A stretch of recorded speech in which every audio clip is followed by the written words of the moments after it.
La migration internationale est l'action pour une personne ou un groupe de personnes de se déplacer dans un autre pays que son pays d'origine ou de résidence habituelle en vue de résider durablement dans le pays de destination. Ce dernier devient alors le nouveau pays de résidence habituel. La migration internationale peut être motivée par différentes raisons que l'on peut classer en 4 grandes catégories. La première concerne les migrations qui relèvent de l'obligation pour les personnes de fuir leur pays de résidence pour trouver une protection dans un autre pays. Lorsque ces personnes fuient une guerre ou des persécutions, c'est-à-dire des violences ou des mauvais traitements, on parle de réfugiés. Ce sont par exemple des Syriens qui fuient la guerre, une ou un opposant politique dans une dictature, une ou un homosexuel qui fuit son pays où cette orientation sexuelle est interdite, ou encore une jeune femme qui se réfugie en France pour éviter l'excision dans son pays d'origine. Ces migrations sont généralement de longue durée, car les raisons qui ont poussé les personnes à fuir s'inscrivent souvent dans le temps, comme les guerres par exemple.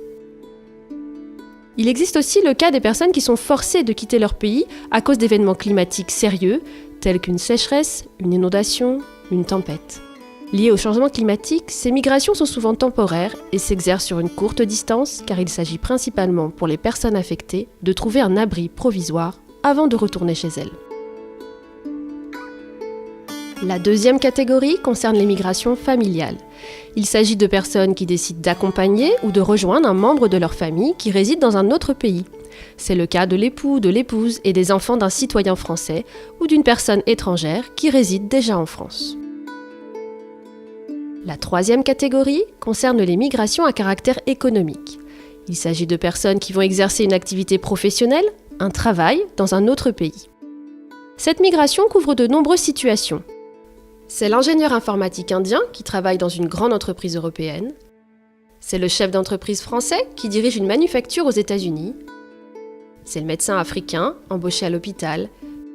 C'est le jeune diplômé tunisien qui ne trouve pas de travail dans son pays et vient travailler en Allemagne. C'est aussi le travailleur saisonnier ukrainien qui vient pour les récoltes ou travailler l'été dans une station balnéaire. Cette migration liée au travail peut prendre des formes très diverses et concerner des personnes très diplômées, comme les ingénieurs, ou peu diplômés, comme les travailleurs saisonniers. Enfin, la quatrième forme de migration concerne les étudiants qui réalisent leurs études dans un autre pays. Cette migration peut être plus ou moins longue, 1 ou plusieurs années, et être suivie d'une installation dans le pays d'études ou d'un retour dans son pays d'origine. Les raisons pour lesquelles les personnes migrent sont très différentes. Il peut s'agir de migration forcée, lorsque les personnes fuient une guerre ou des persécutions, de migration familiale pour rejoindre une ou un conjoint, ou de migration dite volontaire, lorsque les personnes vont travailler ou étudier dans un autre pays.